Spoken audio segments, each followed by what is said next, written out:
Его соперник, который выйдет на поединок из красного угла. Ему 23 года, его рост 180 сантиметров.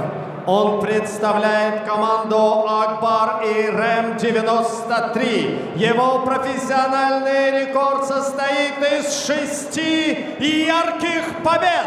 Дамы и господа, поприветствуем Дарабшох Наботов!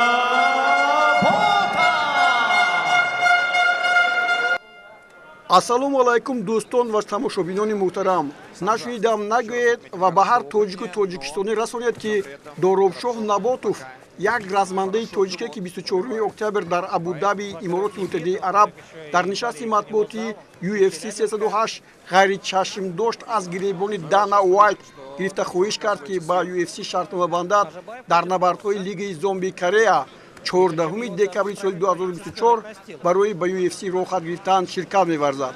Матеус Камилио аз Бразилия рақиби ӯ интихоб шуд. I want to fight in UFC. Please give me. I'm ready. Fight to show. Please give me, Dana. I want to fight. What's your record? 9-0. 9-0. How old are you? 25. How old? 25, yeah. 25 years old? Right, yeah. 9-0? Yeah. What weight are you? В каком весе? Yes, переводчик. Lightweight. Lightweight? Yeah.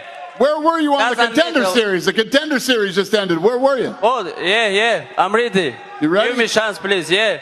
Doesn't matter. UFC. Can't tell Dana.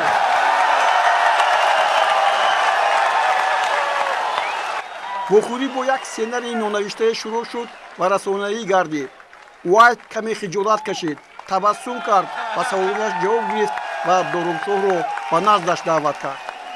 роҳбари UFC арз кард, ки ӯ омода аст ба Доробшоҳ имкон диҳад, то худро дар Contender Series дар соли 2025 бисанҷад. Доробшоҳ Наботов кист?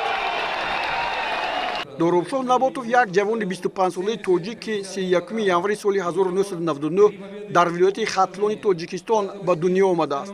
ӯ пас аз хатми мактаб ба Челябинск рафт ва дар он ҷо ба MMA ҷиддӣ машғул шуд ва ба дастовардҳои намоён ноил гардид.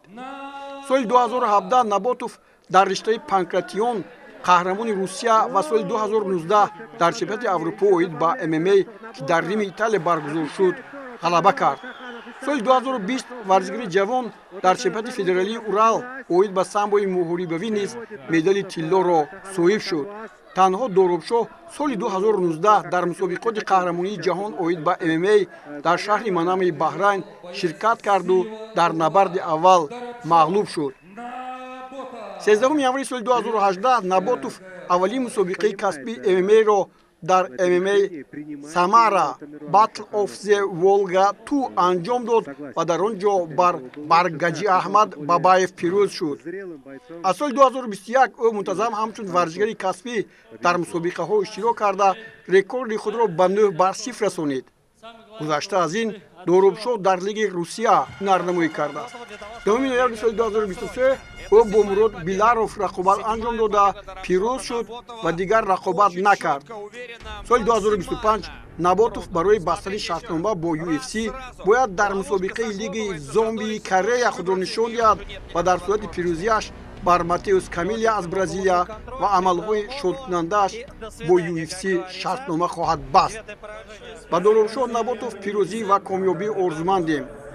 тавре гуфтем 14 декабр Доробшоҳ Наботов вориди рақобат мешавад. биёед ӯро дастгирӣ мекунем.